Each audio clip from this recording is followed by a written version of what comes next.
Okay, so we are live. We have gone live. So welcome back to the channel, everyone, and welcome to this live with Movie Monster, all the way from Melbourne, Australia. I know that it's as I'm doing this, it's early. It's 8 a.m. I'm tired myself because I was up at 3 taking my missus to work, and I think I've had about an hour's sleep between then and now. So this has come about because yesterday I appeared on Movie Monster's channel. There's a video with me in, been interviewed by James.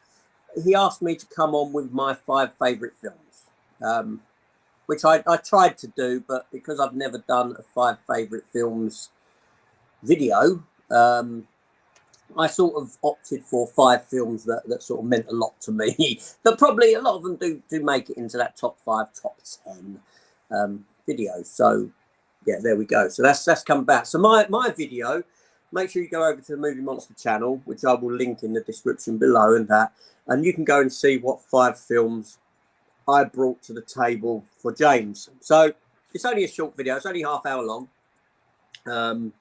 So, you know, no reason not to go over, check it out, see me talking about these 5 films and with James here about it. And yeah, and I thought it'd be a good idea to reverse the tables, reverse that, do you know what I mean? Let's flip it. And I said to James, come over onto my channel today and you bring me 5 films. 5 films, whether they're your 5 favourite films or 5 films that have a connection to you in your heart, whatever it may be. James has kindly, well, agreed. Now, I believe that, James, is this going to be like an ongoing thing for you? You're going to get other creators on and do the same thing as what you've done with me? Look, it was really fun to have you in my channel, AJ. So I believe we need to do it maybe one time in a month, maybe. Why not? So that would be fun, or maybe 2 weeks, because I really enjoyed it. So, and you have a massive collection out there to talk about. So it's really, and especially having you as a guest is very good. It's really precious to me. So, yeah, no, I appreciate you asking me on, and do you know what? I think it's a fantastic idea for a live series for you to do. It's you know. It's simplistic in terms, but you never know what 5 films people are gonna bring and what discussion those films will incite. So, James, then let's. What's your first film? Now, right, tell us. Okay, first, before you do that, are these your top 5 favourite films? What was your how have you picked these films? What are they? Are they special to you? Are they top 5, in your top 10? What's the score with the films? Okay, look, the thing is, I believe these movies that I picked, they catch me in the best mood when I was watching them for the very first time. That's why I love them, I guess. Yeah. Especially one of them, the third one, I guess. I didn't know it. By the way, this is 5 movies, but it's not like the first one that I will show you is the one of the best of ever. It's not like that. These 5 movies are giving me the same watching pleasure. So I believe they're all number 1 for me. This 5 is the top number 1 for me. Brilliant. So let's see how it goes. I want to start with, okay. So the crew is not on trial here, Mr. Blythe. You, sir, on trial. The question at issue is, how you came to lose your ship? The bounty. The bounty. You know, AJ, to understand this movie, you need to be a grown-up person. I mean, I have seen this movie as a 17 years old young man, and I still enjoyed it. But in time, it's becoming like a wine, you know. In time, it's getting better and better. When you are having a life experience, you understand it in a better way. So this movie is life itself. I have 2 versions here. I'll show you the other one. This Cool. is the DVD version. Yeah. And I bought this Blu-ray, I believe, 1 month ago. It was released in 2017, I guess. I've seen it on the shelves, and I thought to myself, okay, I'm not in a hurry. I can buy it sometime. It's expensive, and then it's all gone. Yeah. And then I realized that people were really, really interested in this movie, like me, and especially the collectors, I believe. But 1 month ago, I believe, I found it on eBay again. This was in a mint condition, and I bought it. So here, in this movie, The Bounty, I believe Anthony Hopkins and Mel Gibson are showing their best performance. I know Yeah. this. People know them with Mel Gibson with the Braveheart, surely. The most known movie, and Anthony Hopkins with Silence of Lambs, right? Silence of the Lambs, yes. Yeah, but for me, these two guys are popular, at least for me personal, with this movie. They are acting like, I don't know, it feels like there is a camera out there recording then, and it was really happening. Especially Anthony Hopkins is acting like he's really the Captain Bligh. And when he's really getting angry, his face is going red, and he's shouting like, "If I was there, I will disturb." It's awesome. I mean, and the story is beautiful. I didn't check it out, but I believe this is a book actually, but it feels like it happened. Yeah. Like a historical movie. Do you know the details? I don't know, but I don't know where that is. It. I'm assuming it's it's the Mutiny on the Bounty, isn't it? Yes. Yes. It would be. Yes. I'll be honest. It's a film that I've not seen for decades and decades. It's a film that I haven't even got in my collection. Oh, really? Yeah, it's not. If I find another copy, I can send it to you. I'll see. I'll keep an eye out when I'm on my travels for it. Yeah. You know, so this film, what was it? Directed by Ronald. Let me see. What's his name? I know he directed. Donaldson. Director is Roger Donaldson. Yeah. Yeah, he directed The November Man with Pierce Brosnan. That's what I recall. Yeah, it's a film. I mean, that's a film that I remember my mum really liked. Yeah, she would watch it. But like you say, as a young person, I mean, when I was watching that, I'd probably been about 12, 13, 14, that sort of age. It didn't really appeal. Do you know what I mean?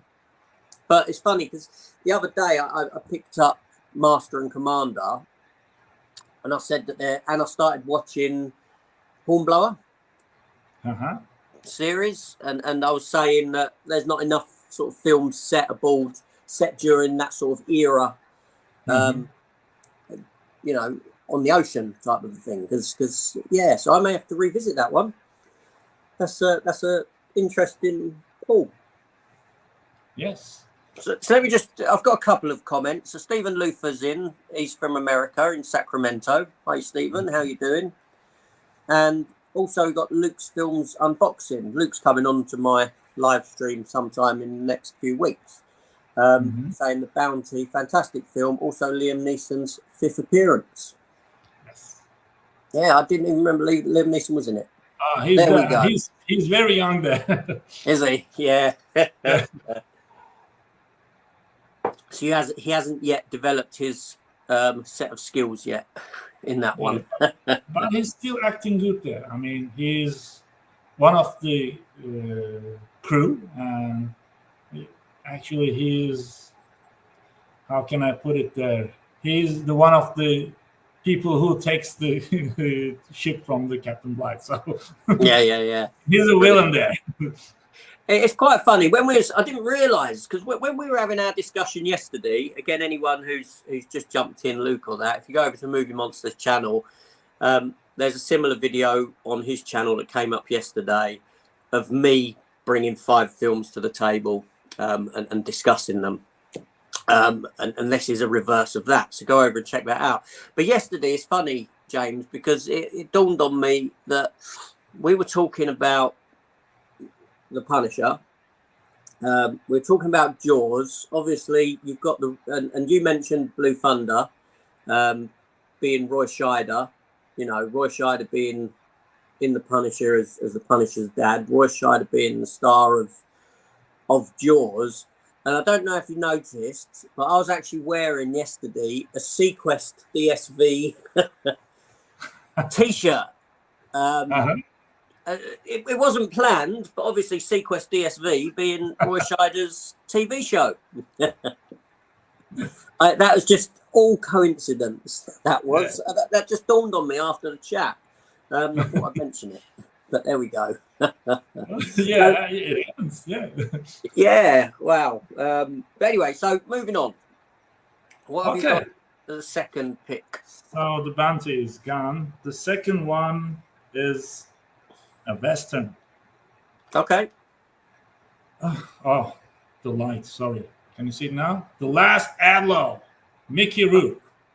Okay. Yeah. I love this movie. This is.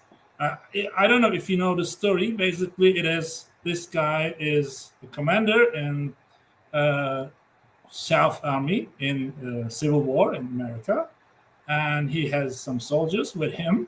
After the war, they are becoming villains. I mean, they've got nothing to do, no job, nothing, and they're robbing the banks. And they're robbing a bank and trying to run away, and the story begins. I have a lot of Western movies in my collection, but this is the best one, I believe. I mean, the way that Mickey Rourke acts, it's so cool. It's beautiful. Did you see this one? No, I'm not. No, really? You should give it a try. I'm having a look on IMDb. I'm cheating at the moment. Okay, this is from all right. That's all right. This is from 1993. It's not. I don't want to look when I say 1993. It feels like it's not an old movie to me because I was in the university then, and time is passing so fast, you know. And now, when you calculate it, it's nearly 30 years, maybe. But to me, it's still a new. It's next generation Western movie. Yeah, and this is my favorite movie. There are a lot of Western movies out there, billions of them, many of them. But I adore this one. Seriously, yeah. So I see that it's got. Go on, sorry. I just want to say, maybe just because I like the way Mickey Rourke acts the villain there. That's why, maybe. Mm-hmm. Yeah, I'm having a look at the cast list, and I see that it stars Dermot Mulroney, who was actually in. He was in Young Guns. Yes, I remember him from Young Guns. Yeah, he was in Young Guns. That's right. Yeah. Mm-hmm. Oh, Steve Buscemi is in it. Yes. Yeah, he is. Yeah, I'm looking at the screen right now. I see that. Yeah, he's a good actor. Keith David is in it. Yes, he is. It's got quite an impressive cast. You know, and some other faces that I recognise. It's a wonder that I've never come across that. Look, that's why we are doing these sessions. Actually, we are advising, recommending movies to each other. Look, as I said before, yesterday, even we have a knowledge about this movie thing. A lot of, you see the libraries we've got, but we still have things to watch, you know? That's right, yes. Absolutely. It's a big ocean. We can't watch them all. So. Oh, I see the director. Oh, yeah, so the director of this had directed... he actually directed Young Guns too. Is that so? I didn't know that. How we spell his name? Jeff? Jeff Murphy. Jeff Murphy. Okay. Yeah, Jeff Murphy. So he directed. So he directed Young Guns 2, which was again. This isn't off my head. This is IMDb. so I am cheating. Oh, that's okay. I'm having a look at what else he. Yes, he directed. Where are we at? I was just throwing it up and down. So in 1990, he directed Young Guns 2. 1992, he directed Free Jack, which was obviously another Emilio Estevez film, which I believe did star. Was Anthony Hopkins in that? I think he was in Free Jack. Who? Anthony Hopkins, was he in Free No, Jack? no, he's not. I mean, you are we mentioning the last outlaw? Sorry, no. I'm looking at the director's last films. His films that he's done. Okay, I believe he's not there in there. Yeah, the director directed Young Guns 2, directed Free Jack. After The Last Outlaw, this director directed Under Siege 2 as well. Under Siege 2. Oh, okay. I didn't know that. Mm-hmm. Yeah, and he directed, all right, Fortress 2 with Christopher Lambert. He directed that. Fortress 2. So, yeah, so that's an interesting film. I mean, yeah, 1993, for me, again, it doesn't feel long ago. It doesn't feel like an old film. You should give it a try. I mean, if you are in Western movies, I believe you're going to like it. Yeah, I don't mind. I don't mind a good Western, and Mickey Rourke's pretty good. Yeah, he is. He's still good, actually, but he's kind of old and fat now, I guess. Yeah. Well, that's what we all have in store for us. Yeah, I know. It's happening to all of us. So, but I still remember with him with this role, The Last Outlaw. So there comes a point where we stop growing that way and we just start growing that way instead. yeah. I know. That's right. Yeah. So, you want me to keep continuing with the third one? Yeah, what's your third choice? Okay, so let's open the screen. It's kind of new one from, wait a second, 2009. Okay. Yeah. Of the Light. Underworld, Rise of the Lycans. Okay. I adore this one too. As you know, this is the third movie of the series. Yeah. But actually, it's supposed to be the first one because that's right. It's telling the story what has happened in the past. So, yeah, and it's very dark. And also, it's a love story. Even it's like a horror movie with lycans or werewolves fighting with the vampires. There is still a love story there. You know, this guy, what was his name? Wait a second. Oh no, I know it stars Michael Sheen. Yeah, that's it. Rona Mitra is the main girl in it. Yeah. She's cool, by the way. Yeah. She has some good projects like Doomsday. It's not a popular movie, but I like Doomsday from 2008. That's right. She was in the TV series The Last Ship as well. Okay. And, I haven't seen that one, but I can check it out. Mm-hmm. And I think she was one of the very first Tomb Raider models. Oh, really? Yeah. When before the films, when they used to do shoots, you know, when they were advertising the games and that, she was a Tomb Raider model, Rona Mitra. He could make a good Tomb Raider if she was in the movie also as a Tomb Raider. I don't know. So is that your favorite of the? I take it that's your favorite then of the Underworld franchise. Yeah, this is my favorite, the third one, because it's telling the backstory, and also there is a love story at the background. Actually, it's not at the background; it's all about their love to each other.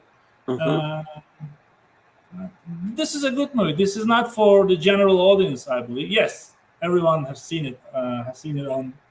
At cinema, in cinema, but I believe it's not still for general audience. But this is kind of horror movie with a love story.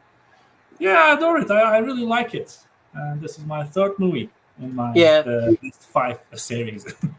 That's it's one that I've got. I've got the obviously I do have the Underworld 5 films, wasn't it? I think they done. Yes, it's 5 films. I have them all here. Yeah.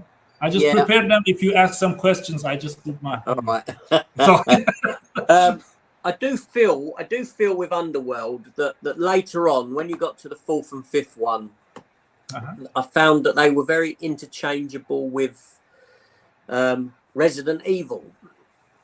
Okay. Almost like the scripts were the script for Underworld and the later Underworlds and Resident Evils could be flipped, and with the change of just characters and that, you've got a film that, do you know what I mean? Because because they're the same company, same production company. They filmed the later ones filmed like they were just made off of a conveyor belt almost. I do think they lost something in their later years, but certainly the first 3 Underworlds I do enjoy. I think my favourite is the second one. Okay. Yeah, that was fun. Yeah, a lot of action. What's the name? What's the title of the second one? I can't remember. Underworld. Wait. Underworld's Evolution. That's it. Is that it? Show me the cover. Hold it. Let me. Let's see. Is that the second? Is that the second one? This is the second one. Yes. Wait, did I make a mistake? Yeah, I don't know. I can't. It's been some time since I visited them. But yeah, the second one is my favourite. This is the first one? That's the first, yeah. Go on. And this is the second one.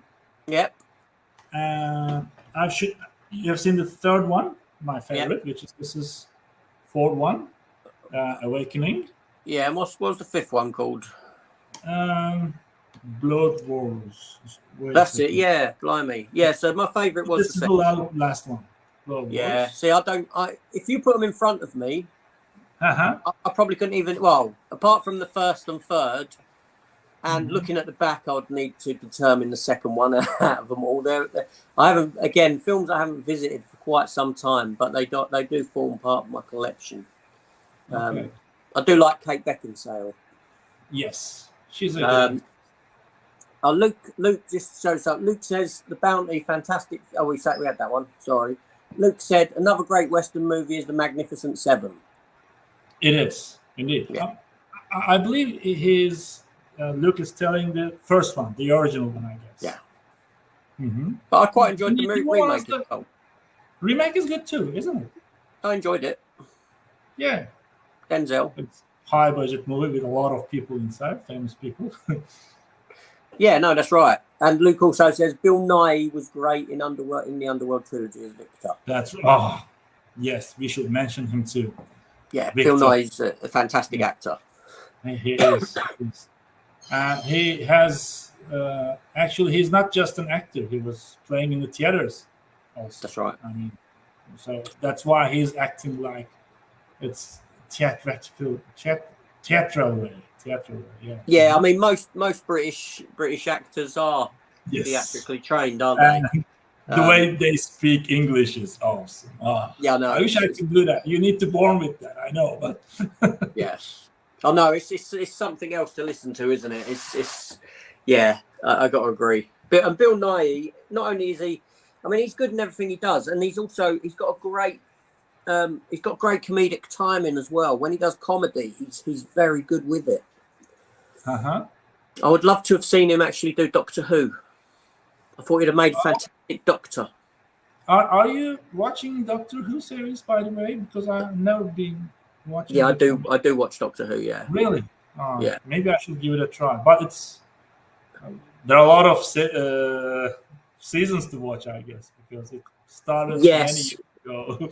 I mean, what I would do, I'd start with, I would, if you haven't seen them, I'd suggest just jumping in at 2005 with Christopher Eccleston.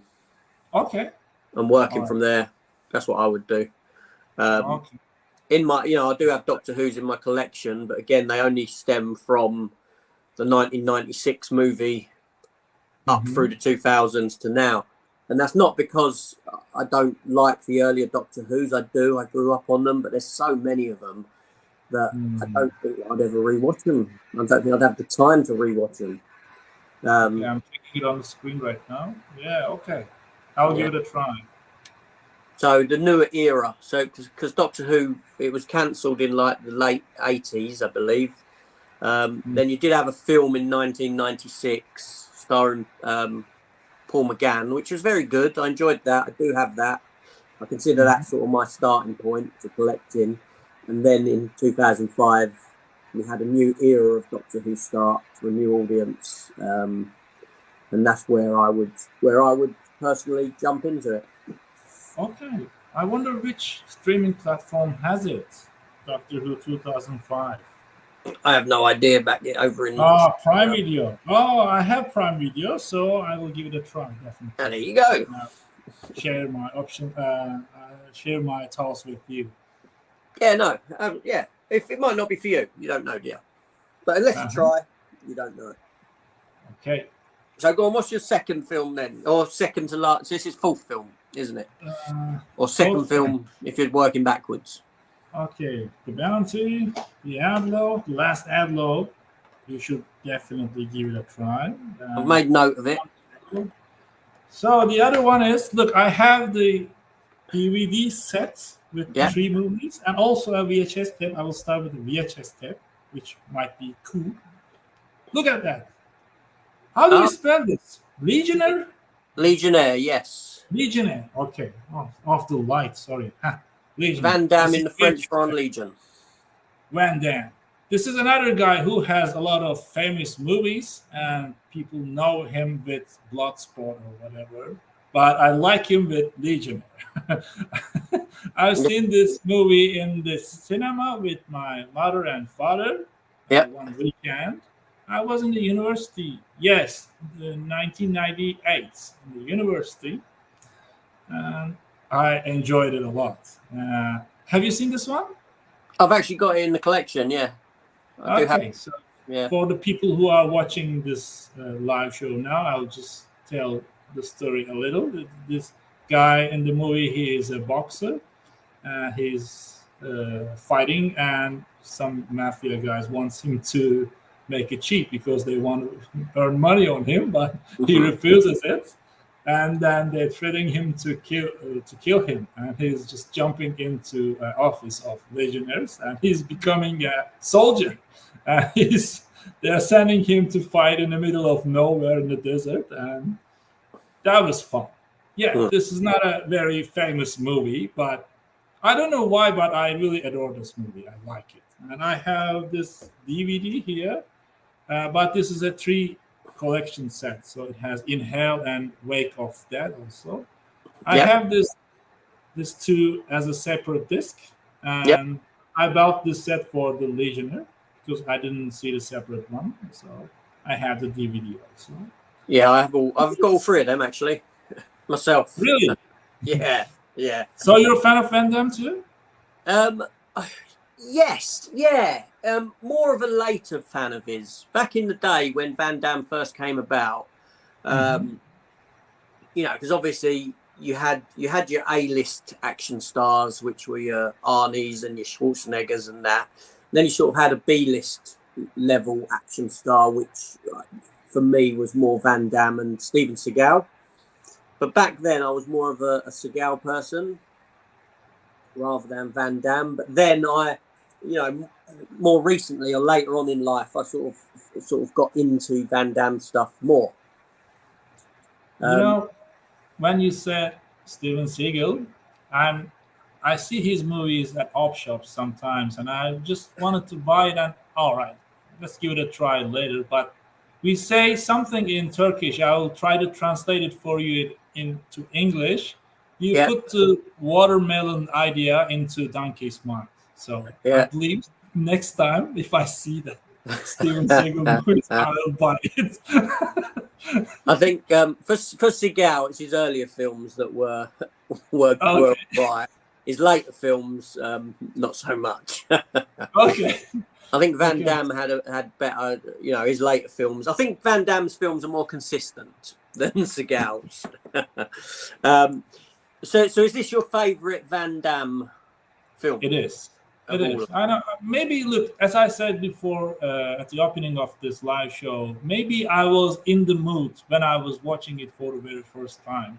That's why I adored it, and I still like it so much. And it makes me to smile when I'm watching the way he's running from the mafia and becoming a soldier desperately. And sadly, they're sending him in the middle of nowhere, and you don't even know what you're fighting for, but there is something happening there, surely. And Yeah. No, it's an enjoyable film. I had no Yeah. problem with it. Not my favorite Van Damme film, but that's okay. it's a decent one. I mean, it's hard for me to even point towards a favorite Van Damme film for me. Do you think about Wake of Death? The latest Wake of Death I enjoyed. Yeah, that's a mafia movie too. But I think it's his. I would probably say my favourite film of his is actually Universal Soldier, possibly Universal Soldier 3. Okay. Regeneration, the one where they go to Chernobyl, where it's all set around Chernobyl, which was a straight to streaming film or straight to pay-per-view, I think. But as a return to the Universal Soldier franchise, I really enjoyed it. I thought it had something good to say. In comparison to the first Universal Soldier film, which I love, there's elements in it that don't sit right with me, which is the humour side of it. I sort of cringe at. But this was more of a serious take on Universal Soldier. And yeah, I really liked it. Yeah. I believe it was not for the general audience, so the director had the chance to do what he wants to do, a serious movie for fans. So that's why you liked it, I guess. I like that one too. Yeah. It was. It was. I don't know. It was good. It was good. Because you need some standards, I guess, if you want to sell it to all people to watch it. So when you are doing the movie for fans, maybe the third one's supposed to be for the fans, not for international audience, I guess. And then they can do some brave touches to the movie, and it makes it exciting, I believe. So Luke says Legionnaire is an awesome film. Jean-Claude Van Damme does a great job in this film. They did do an awesome Blu-ray for the release. This released by 88 Films. Yes, that's the one that I got. I got all.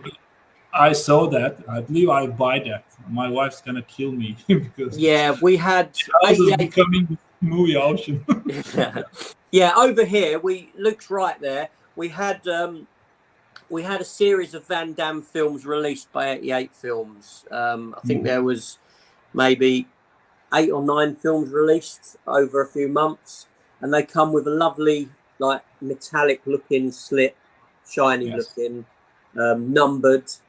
And inside you get a poster or some art cards or a little booklet. They really nice releases, and I did get all of the Van Damme ones that were done. Yeah, look, I saw them all. Maybe in time I buy them too, but buy and keep buying. I don't know. I don't even have the room for all this stuff, but it looks delicious. 88 Films are doing a great job with that movies. Yeah. And it's Blu-ray, it's HD, so it's a must. For sure. Yes, they were given a nice treatment for the Van Damme fan. So Video Tasties, Gareth. Hi Gareth, how you doing? Says JCVD rules. He does. Luke agrees with that. JCVD is awesome, and also says Kickboxer and Street Fighter are awesome films. They are. Street Fighter. I had a Blu-ray, but I didn't watch it yet. I mean, I've seen it in the cinema then. I don't remember the details. Probably it has the parallel story with the animated version, the anime Street Fighter, the movie, I guess. I don't know. I must watch it, but if Luke says it's good, I believe it's supposed to be good. I'll check it. Yeah, no, it's a very cheesy film, Street Fighter. But I watched it recently because again it was one that was released under 88 Films, and I enjoyed it. I enjoyed it. It's silly, it's nonsense, but it's fun. It's just a fun movie. Okay, maybe I can watch it tonight because I'm free tonight. I didn't see it yet. Look, I have a question for Luke and for you both. Did you guys watch the anime version, Street Fighter, the movie from 1995? No. No, really? No. That one is serious. Actually, it's better than the movie. I guess it's not cheesy. Is it good? Is it? Japanese guys knows how to do it. All right, I'll keep an eye out for that one. I was always growing up when it came to like the games, the arcade games. I was more Mortal Kombat, person. So I always gravitated towards Mortal Kombat rather than Street Fighter. So I think I played the game a few times, not much. The film. Yeah, the film I watched, obviously. I mean, Kylie Minogue was in it, so I was bound to watch it. Okay. Because I quite like Kylie Minogue. Luke says no, he's not seen it. He played the game, but he's not seen that animated film. Let me have a quick look. So you both should give it a try. It's a beautiful anime. It's pure dynamic, and the storyline is good. I'm having a look for it to see if it's what if it's available. It's 1995 Street Fighter the movie. Oh, there's Street Fighter 2 animated. Street Fighter 2. Sorry. Is that what it is? Is it? I'm checking it out. 2. Or is there a Street Fighter 1 animated? I don't know. Street Fighter 2, the animated movie, 1994. Okay, yeah. Street Fighter 2, the movie, Blu-ray. Lo and behold, it's out of stock. I wonder if it's something that's out of print. I don't know. Are you checking it on International Movie Database?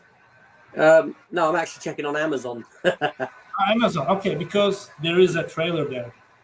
Yeah. So, Street Fighter 2. It looks like it's a film that's out of print. Over here. Look, when I've seen it for the very first time in 1995, it was a shocking thing for me. It was like it was not easy for me to reach to the animes then. Those days it wasn't easy. We didn't have the streaming platforms. We didn't have the internet to download this kind of things. And one of my friends bought it from London, actually. He was there for a youth exchange camp or something like that. And he brought that. He said, look, I have this one. It's very cool. Let's watch it together.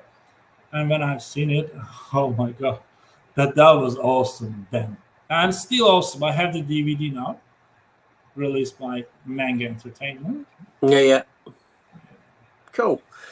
So Michael just says, I don't know why, Yahoo once could have bought Netflix or Hulu, but bought Tumblr instead. I don't know what Tumblr is. What is Tumblr, Michael? I got no idea. I got no idea. There are a lot of platforms out there. Yeah. If I knew what Tumblr was, that might make sense to me. You might have to explain, Michael. All right, so moving on to your last. Yes, the last one. Let's see if I've seen this one. Okay, you definitely saw this one. Okay, this is Batman versus Superman: Dawn of Justice.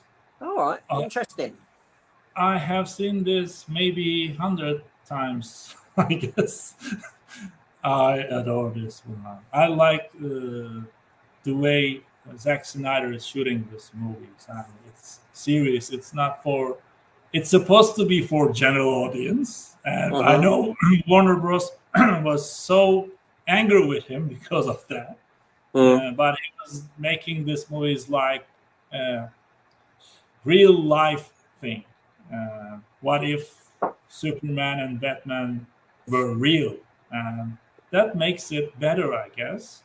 But Warner Bros. And that kind of big companies, I believe they think that it's not funny and we can sell this to the general audience. That's why they were angry, I guess. And for most of the people, it was boring. I can understand what they mean. Yes, it might become boring, but if you watch it if you understand, this is just like the Bounty, actually. It feels like it's a real life story. And when you are watching it, you understand the feelings of Clark Kent, Superman, and also Batman. Ben Affleck was so cool. when they announced Ben Affleck as Batman, then people were angry. No, he can't be a Batman. And now people are crying to see the end of the story. We want to know how it ends. So hopefully they will make the Justice League 2 and 3, which I believe they will do. Yeah, this is. I saw this movie more than the other 4 ones. I watched it times. So maybe maybe I can say this is the number 1. I don't know, but yeah, I don't know. What do you think about this movie? And by the way, sorry, I have this one. Okay, Steelbook, yeah, nice. Steelbook 1, and also this was published in Turkey. Yeah. This is a slim. How we put it? It's a slim case, yeah. Case, yeah. I have 3 of them. I bought this a couple of weeks ago. This is because it has the 3D Blu-ray. I don't have a 3D player, but I still want to buy them because I believe in time they will be precious. So okay, cool. The movie itself is precious to me. So do you prefer the theatrical cut or the director's cut? Definitely director's cut, because I remember watching myself in the theater, in the cinema, and I didn't understand some details. And wait, what did happen just now? And when I saw the director's cut, it was showing every single detail to make you understand what's really going on. Then I was kind of angry with Warner Bros. Yes, I know it's a very long movie to watch in the theater, but come on, he did that, and they should have some respect on the art. So I wish there is not a theatrical cut out there. Yeah. Now, do you want me to tell you my thoughts on it? Now, it's a funny one for me, Batman versus Superman, because as a film, I do enjoy it. I've got no issue with it as a film. I think as part of that Zack Snyder trilogy, it's, that whole trilogy I think is great, especially with the, when we got the Snyderverse or the Snyder Cut version of Justice League, that helped elevate Batman and Superman even more. When you see this as a trilogy, I think it's good. But I did question. There's a lot I question about the movie. Okay, first of all, this is going to be quite in depth.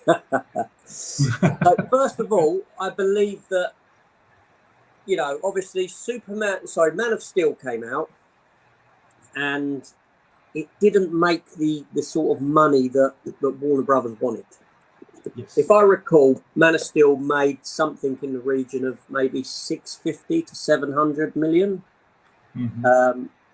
If I'm correct, I have to check my numbers on this. Sorry, I'm gonna have to go to IMDb and check this to make sure that I'm right. I'm sure I am. All right, Man of Steel. Obviously, it came out in 2013, and this film took. Where is it? Box office. Okay, yeah, $668 million worldwide. So I said between 650 and 700. Yes. Now, for Warner Brothers, that was a concern, right? Because they expected it to make far more. You had Marvel making films about characters, that were far less well known. Guardians of the Galaxy, Ant-Man, things like that. You had these films coming out and afterwards coming out from Marvel, which were making not far or more or not far off that amount. You know what I mean? And these are characters that are not known by the general public. And you've got Superman, who's a property that's known the world over, and he only takes that much money.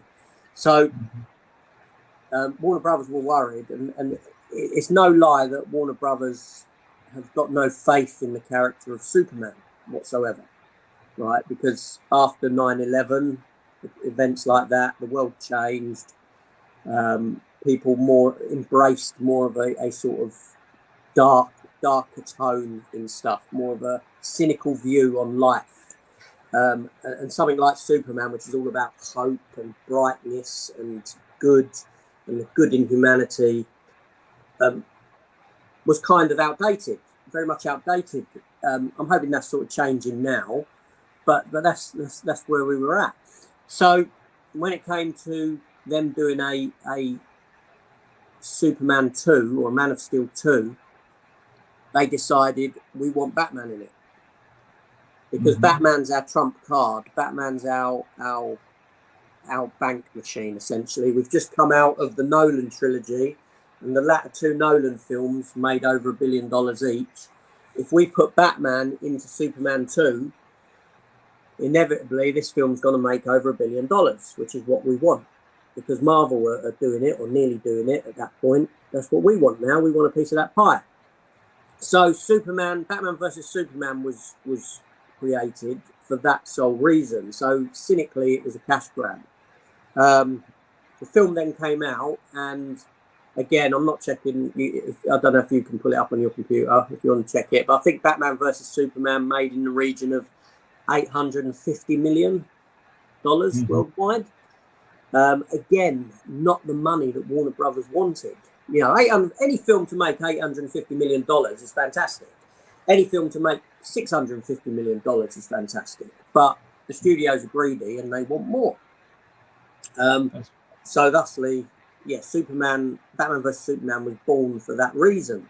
Like I said, I'm not knocking the film. I enjoy the film. I like Ben Affleck in it. I think Ben Affleck's a fantastic Batman and a fantastic Bruce Wayne. I've got no issue with him whatsoever.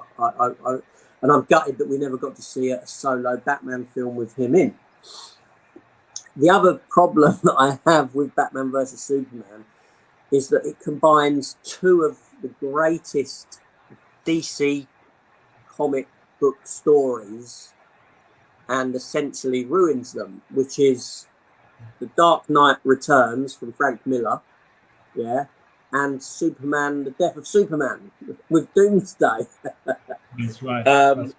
You know, two films, two stories that deserve their own film treatment, and they're put together in this movie here, and essentially done little with. Do you know what I mean? I agree. That's right. Yeah. Yes. I mean, I'm not knocking the film because I enjoy the film, but it done things like that. And then I was thinking at that point, obviously I know they've reset the DC universe now, but I was thinking, how good would it have been to get a Death of Superman film or as a Justice League film a bit further down the line? Because they hadn't even established Superman yet. By the end, when he dies at the end of Batman versus Superman, I don't even feel that he's the proper Superman yet. That hero that we know, that the world loves, because you've just come out of Metropolis being destroyed with his fight with Zod. The world still fears him to a degree. I know there's elements of people like calling out for him for hope and all that sort of thing, but it just felt too soon, you know, to kill him. That's right. Look, this discussion, this comments that you are doing right now, I totally agree with them. Yeah, that's another point. But I have another question, not to you, but to Warner Bros. I mean, this is a massive company with CEO and a lot of people working under him. And look, I'm an interior architect, okay? And I'm working with subcontractors. And when I give a job to them, when I give a project to them, I'm checking it every week, what they're doing. I'm not just going to the construction area and seeing the last thing. Okay, it's all done, beautiful. Or, oh, this is not good thing. It's not like that. I'm checking it step by step. And I believe, as Snyder said, they told him, you can do whatever you want. And he created a vision. And when the vision was done and he shoot the movie, I believe they saw it at the theater with the general audience. And then they said, this is not funny. Where were you when he was creating this thing? Yeah. You know? I totally agree. I totally agree with what you're saying. Yeah, they just let him, and not to knock Snyder's vision. You know, I love his 4-hour cut of Justice League, I adore. I think it's something really special, and I enjoy watching it again and again. I think when it first came out, I watched it twice in about three days. The 4-hour cut. It's a magnificent movie, and it elevates. When you look at them as a whole, after the Justice League came out, they work together. The 3 films do work, and as much as the next person, I'd love to see the end of that whole thing brought to a close. Yeah, but I don't think it's going to happen. Really? I don't see why Warner Brothers would green light. Okay, first of all, I think that Zack Snyder's the Snyderverse is a sort of fallacy. I think it's I don't think it exists. I don't think there's such a thing as the Snyderverse. The reason I say that is because people take Superman, Batman, and his Justice League to form the Snyderverse. But we've got to remember that there's, Suicide Squad, Flash now, Shazam. All these films were part of that universe. Even the Green Lantern.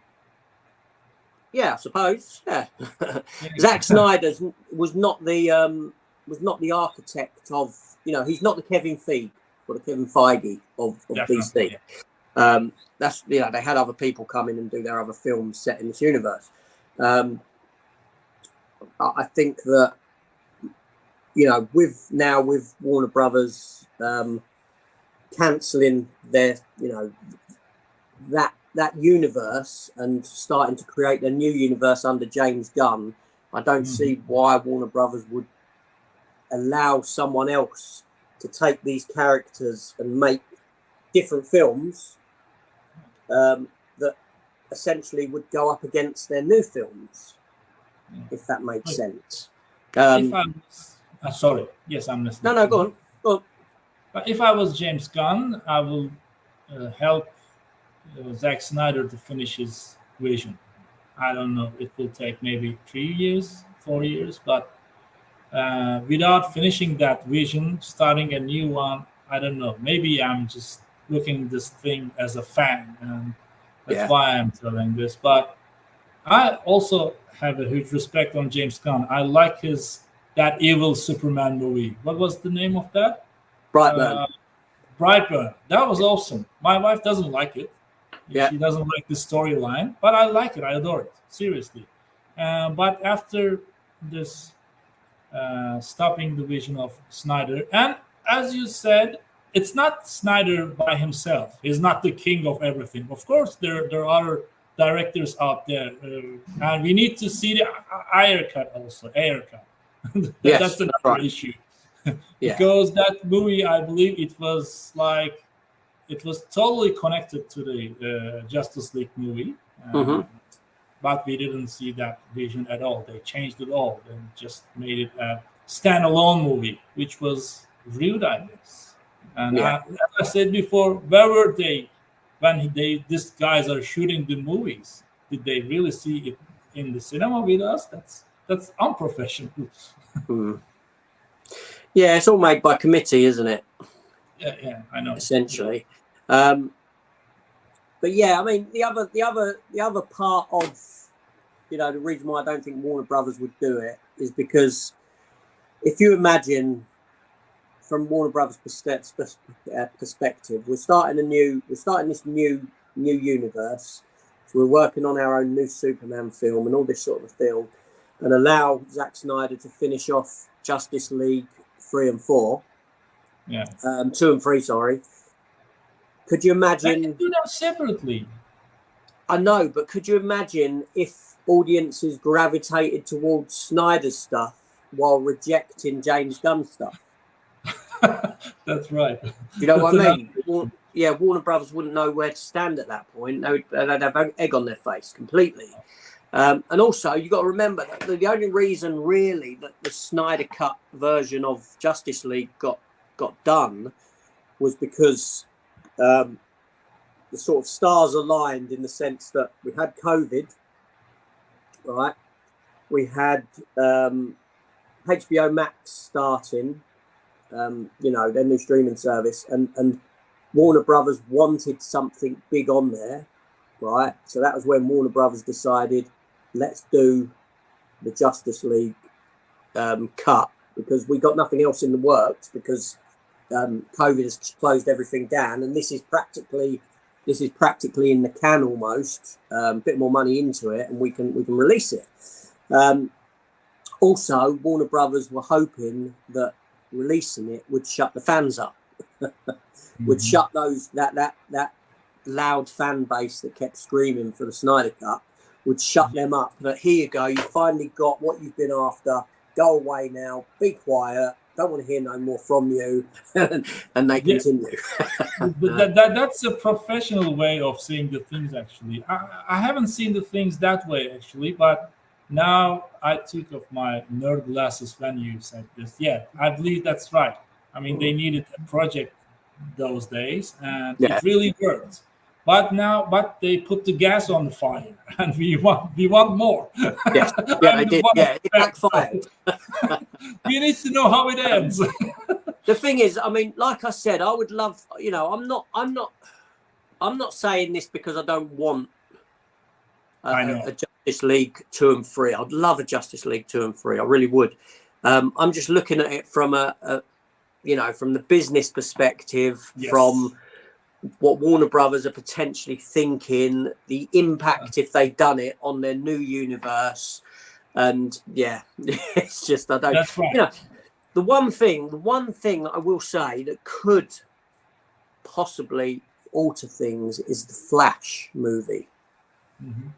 Now, forget about Ezra Miller and what Ezra Miller's done in life, and how he's upset people, and people don't like Ezra Miller because of whatever he's done, what stupidness he's got involved in. Let's separate the art from the artist, so to speak. If the Flash is as good as what they say, set within this universe, it might spark something. And if it does the money, it might spark something. Yes. I would like. Maybe they're expecting something. Yeah. I'd like to see that. Okay, so you mean after the Flash movie, maybe they might consider the continuous of Justice League 1, 2, and 3? They might consider something, because it would make sense.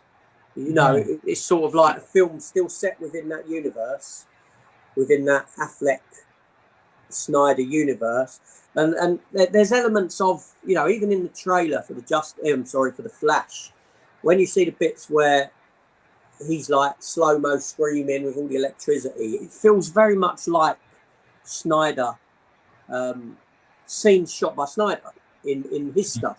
I'm thinking like Watchmen, and even the Justice League, and how the Flash looks in that, and how they've certainly used that as a blueprint. It looks for this. It looks very much set like that, visually, aesthetically. That could be just to do with the special effects company involved. I don't know, but and it might spark something if that film goes on to make a ton load of money, more than what they expected, which it probably will. I mean, Christ, you've got Keaton coming back. Who's not going to go and see it from Michael Keaton? It could spark an idea. That's my only hope. That's my only hope. Yeah. Look, when you were telling this, I was thinking about, I really want to see the Snyderverse ending. I mean, Justice League 2 and 3. But in the other hand, I'm sad for James Gunn also, because he finally had the chance to put his vision on and show people what he's got in his perspective. But now he's struggling with this thing, and it's too bad for him, actually. Yeah, I think they should have. I think they were immature in announcing James Gunn, and I think they should have allowed Black Adam to come out. They should have allowed Shazam to come out, The Flash to come out, and Aquaman 2 to come out before saying anything else. Before That's right. Anything. Finish the job first and then do the next. Yeah, because all they've done is they've, as we know, Black Adam didn't do very well. Shazam 2 didn't do very well. And all right, they're not the greatest of films, but part of that is also down to Warner Brothers telling people this universe is ended. So you're going to see this film for nothing. You're going to go and see this film and you're not going to get nothing from it. There's no continuation. You're paying money to go and see a defunct universe of film, essentially. Yeah. AJ, this is the new world. Actually, brave new world. I mean, look, we're talking about this thing just like it's our life issue, but the young people don't want any revolution, freedom, or nothing. We're just chasing this Snyder Verse to be released. This is crazy, isn't it? In the other hand, it is indeed. Let's just have a look at some of these comments. Okay. Michael says, you're lucky to not know what Tumblr is. To put it simply, Tumblr is a social media site that was popular with fandoms like Supernatural, Doctor Who, etc., but no one uses Tumblr anymore. Okay, I thought Tumblr was a dating site, but there we go. That might be something else. I didn't even have any idea about that. Yeah. Luke says, the second DCU movie, awesome film. That's for your Batman vs Superman. Mm-hmm. Movie chats. Steve, I'm assuming Big Steve. Morning, Richard. Hi, Steve. How you doing? Richard Vouston. Hi, Richard. Hope you're well, mate. Hello, Richard. Nice to hear from you. Luke says the Zack Snyder cut for the Justice League is the same. That version of the film is much better than the theatrical cut. Yes, it is. And Matt says morning, and he's probably gutted he's missed all the Zack Snyder chat because I know Matt was very much hoping that there would be an announcement about a continuation of the Snyderverse come the other weekend when there was all that rhetoric. Yes, we were expecting last week. It didn't happen, sadly. Yeah, and even before that, I was saying you're not going to get an announcement for the reasons that I cited. From a business perspective, it makes no sense. Mm-hmm. Do you know what I mean? I wouldn't green light something that potentially throw off what I'm doing or what my plans are. Do you see what I'm saying? I totally agree with you. Yeah. Superman is still hype. We're expecting something to happen. But in that perspective, that's right. I mean, this is business. So yeah, I mean, as an analogy, I suppose, if I owned a row of shops, right? I owned a row of shops, and me myself opened up a comic shop, right, in one of those units. I wouldn't then allow someone else to rent out and open a comic shop 3 doors down, even though I'm getting the rent. I'm making money from that comic shop. I wouldn't allow them to do it because of the impact it could have on my comic shop. Do you see what I'm saying? Just as a sort of an analogy to it. So Matt says, I'd like to see a comic book version of Justice League 2 and 3 to round off the franchise. What are your thoughts on that? If they, I mean, would you like to see if they didn't do a live action film, would you like them to see, for Zack Snyder to write a script that was then animated into an animated movie so that we got the story finished like that? If we won't have the live action movie at all, yeah, I believe I will accept that. It's better than nothing, I guess. Yeah. But not the comic. That animation movies with Japanese cartoon animators, the pure dynamic anime movie. If it's happening that way, I will accept it. Otherwise, it won't be fun. Yeah. No, I agree. I mean, I agree. I never like comic book continuation of something. If something's been film or TV and then they continue it in comic book, there are examples of it out there. They've done a comic book continuation of The Thing. Mm-hmm. John Carpenter's The Thing. Yeah, which continued on from when they were on the ice. This was years and years ago. And also there was Stargate Universe. Stargate Universe, the TV series, got cancelled, and then they continued it in comic book form. And you never feel like, whenever I read them, I never feel like what I'm reading is truly what would have been delivered to me, even story-wise, is what would have been delivered to me in another series or in another film. Yeah. I just think that they're a cynical cash grab. And the other thing is, most of the people who are watching the series, they don't even know that there are comics out there. They're not reading comics. They won't. Even an animated film would go. I mean, an animated film, I wouldn't mind if they'd done 2 animated films of Snyder wrote them. Snyder was behind producing them. Get as many of the actors back to voice. That'd be fantastic. Get Ben Affleck back to voice Batman. Get Cavill back to voice Superman. With their voices. Yeah, that would be good. Yeah, I wouldn't mind that. It's better than nothing. If we don't have the actual. Yeah. I mean, sorry. Yes. No, go on. I'll come back to it. Go on. Okay. All right. But I will change the topic. That's why I just want to hear what you say. Oh no! Mine was off topic anyway. Go on. What was you going to say? Okay, I was wondering, what do you think about the second The Thing movie?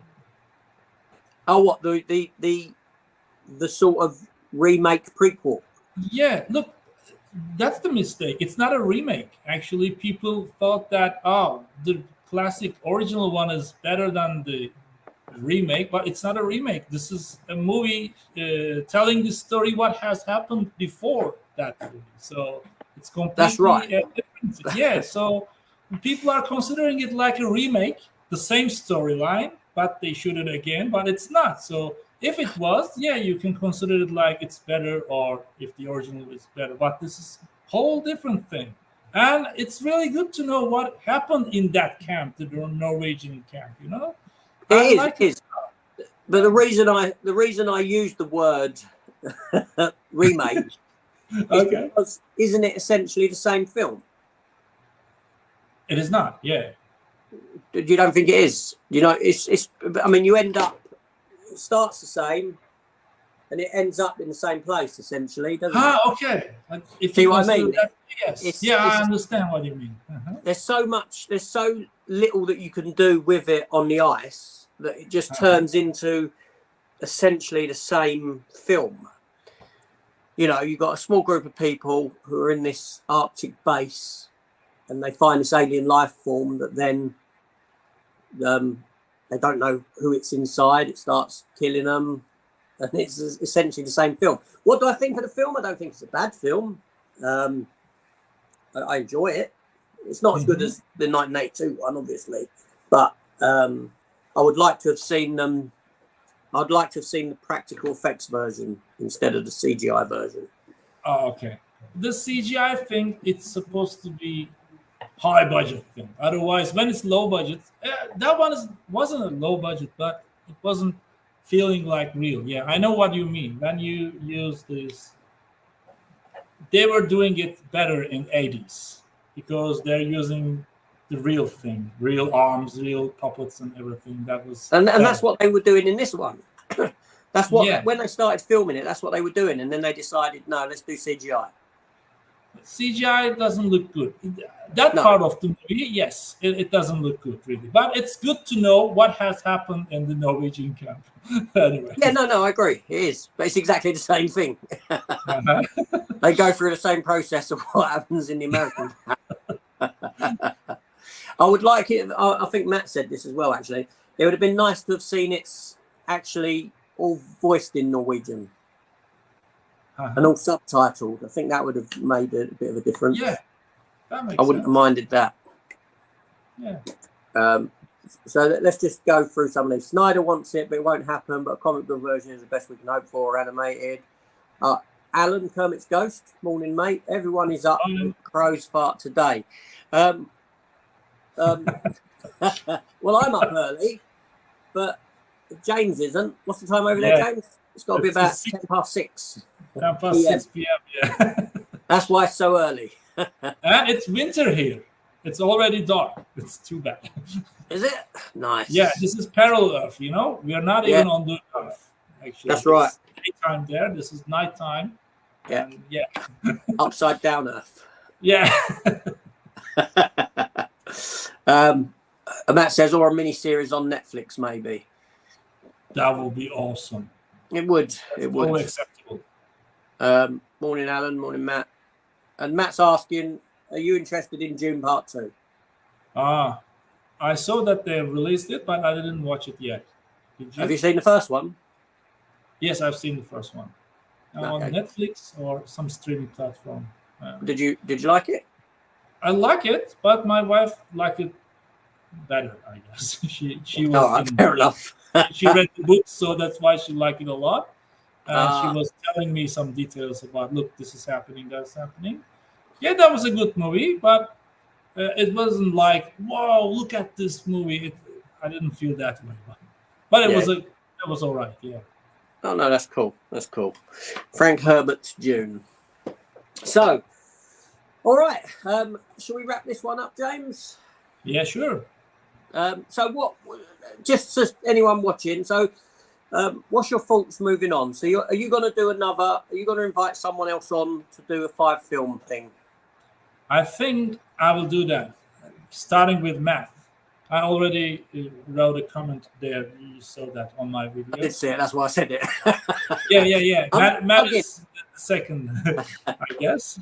I'm plugging your channel. So anyway, let me go back to the beginning of this so that everyone knows. Anyone who missed out. So basically, what happened was yesterday morning, I'd done a video on James Movie Monsters channel. On Movie Monsters channel, where he asked me to go live with him, which obviously I'm going to do that. That's fantastic. James has got a great channel. He's a great guy. And he asked me to bring my 5 favourite films along so we could talk about my 5 favourite films. I couldn't do that because I've never really picked 5 favourite films. I find it hard to do. So I picked 5 films that were close to me, that had, a connection, that sort of a film. And they certainly would rank high. So I've done this video on James's channel, so go and check that one out to see what 5 films I brought along. But also subscribe to him while you're there. Let's get his subs up because he's got a great channel. He's got some great content. He's going to be doing another 5-film chat, as you heard, with Matt. I believe will probably be his next guest. And then hopefully, James, that's something you continue with as a series. That'll be awesome. Because it's a great idea. Look, it doesn't have to be 5 best movies. Now we can consider the second 5 best movies. Now there are a lot of things to talk about. So absolutely, yeah. Or you could say bring 5 films that you love from this genre of film, or 5 comedies that you love, or 5 sci-fi films that you love, 5 horror films. You could, it can be opened up like that. So if you want me to guest. Yeah, if you want me to guest on again, or 5 favourite superhero films, do you see what I'm saying? We could do something like that, and I'm always happy to come on and do the same. And obviously, we'll get you back on for one of our chats again very soon. It's always a pleasure having you. Thank you so much. So we'll say goodbye now to everyone, and obviously hang around till after we can have a little chat. And it's been great having you on. Thanks for the invitation, AJ. That was a lot of fun. It's good talking, and it's thank you for yesterday for having me on. That was considering me. That's great. All right, folks, we're getting away, and we shall see you later. Okay, see you guys. Bye.